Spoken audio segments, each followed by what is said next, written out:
Good morning. It's Monday morning. We've had a good night's sleep. We've had a little bit of breakfast. The sun is out, but the wind is also picked up, so at least it's dry. I'm good with that. So we're going to get the exhaust manifold hooked up, oil line hooked up to the gauge, get the carburetor on it, get some oil in it, and then we're going to test fire it, make sure that there aren't any rod knocks or any death noises. I really don't think there's going to be. When we drained the oil out of the other block, well, out of this block, we drained the oil out of it last night, and there was no confetti in it or anything, so I've got a pretty good feeling about it. So we'll get that done, and then once everything checks out, we'll get the radiator back on it, we'll get the water pump on it, basically button it up, and it should be good to go.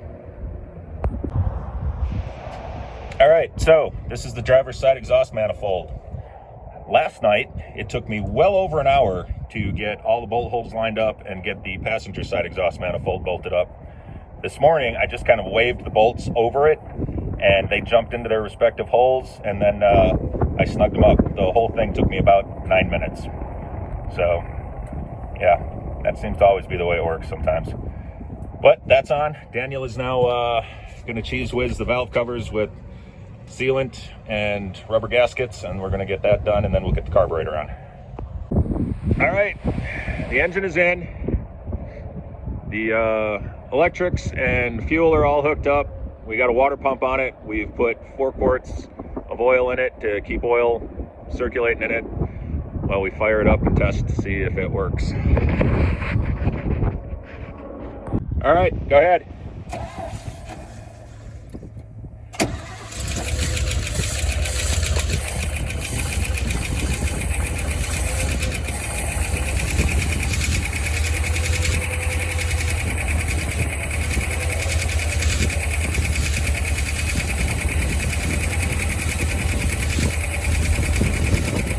Well, it's got a little lifter tick, but that might be from sitting for a long time. So I don't hear anything knocking. Or do I? No. All right, we're going to cut this off and take a look at it. All right, so we got it running. There is some lifter ticking. We don't care. I really feel like that's going to pump back up. We've got like 70 pounds of oil pressure. There's aftermarket gauges in it, and we've got no reason to believe that, and they're fairly new, so we have no reason to believe that those aren't accurate. So 70 pounds of oil pressure, the lifter ticking, I think it's probably going to pump the lifters back up and should get us home. There was a little sound. Daniel said he got under the hood, we revved it up a little bit, and it was just a little, it wasn't knocking, but it wasn't ticking either, if that makes sense. So he thinks that it's probably just a piston skirt that's cracked, and it'll go away once it warms up. And he said once you put some RPM to it, you don't hear it at all. So we're going to go for it. Back.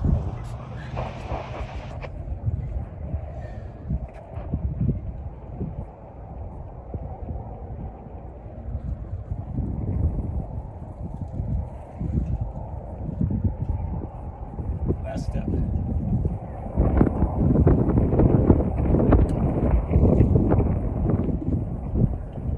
See if it's good.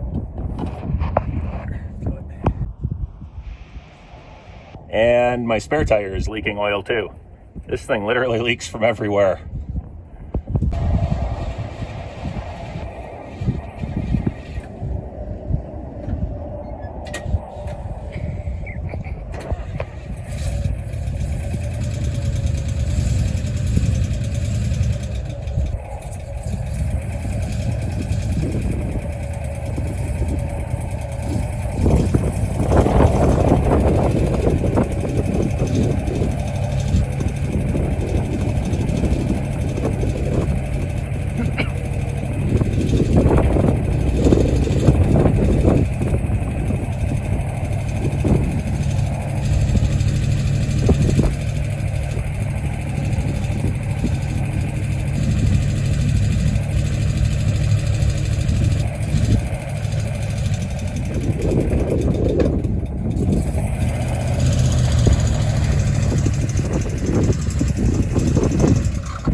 little bit of a lifter tick, but we're going to ignore that.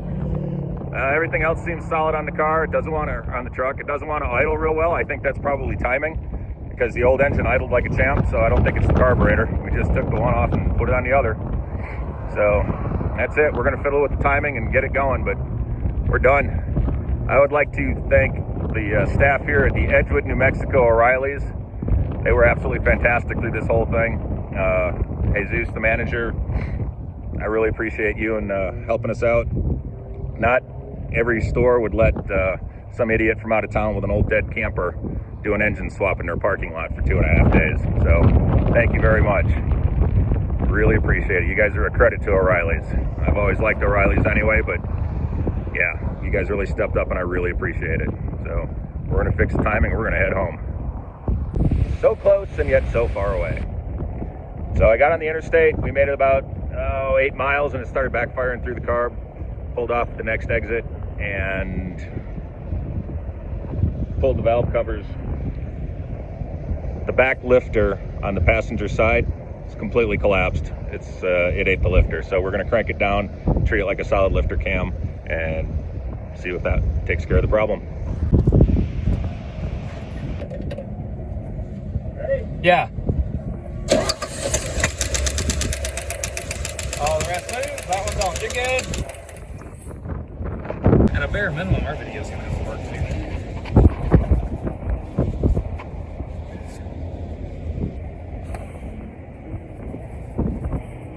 That was hard. We made it far enough out of town so we had to like take the engine back to where it was. Throttle link is hit. Didn't figure that out before. Only lets me go about a quarter of the movement. No, we think we're good. We're fixing some. We installed this engine in O'Reilly's parking lot like over the last 2 days, and we had some slight issues. So. You guys are good, huh? Yeah, we buttoned them up. We're about to get out of here. 427 or what is it? That's better. And let's see. So when the lifter collapsed, it started pushing crankcase pressure out, and guess what happened? Yeah, this truck is never going to stop leaking oil. The people in New Mexico have been absolutely lovely. The scenery is nice, but I'm going to be really happy to get the hell out of New Mexico at this point, and maybe never see it again. It started popping and backfiring a little bit again. So we think that the lifter collapsed some more. So what we're going to do is we're going to pull both push rods out of that cylinder, and then we're going to pull the spark plug so it doesn't create pressure, because it emptied about a full quart of oil out. Actually, a little more than a full quart of oil in just one freeway exit. So we figure without the spark plug in it, it won't build pressure. Without the push rods, it won't open the valves, and we can wing it home on 7. GM does that with their late model trucks and uses 4.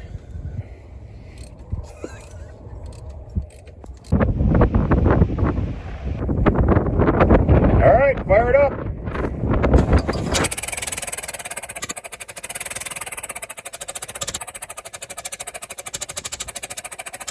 We weren't kidding when we said it had good compression.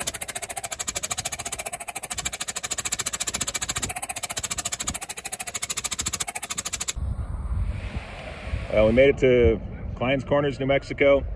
It's a truck stop, and the thing completely lost oil pressure. I have no idea why it totally lost oil pressure, but it's done.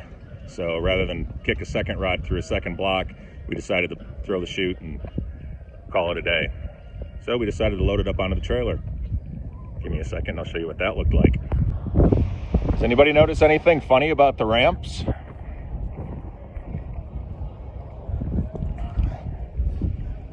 Yeah. So we are going with, I don't know if this is plan C, D, X, Y, Z, whatever. But we're going to get this thing off the trailer. And I guess we're coming back in a week or a few days with a bigger, better trailer. This actually is kind of a blessing in disguise. Well, this is actually kind of a blessing in disguise.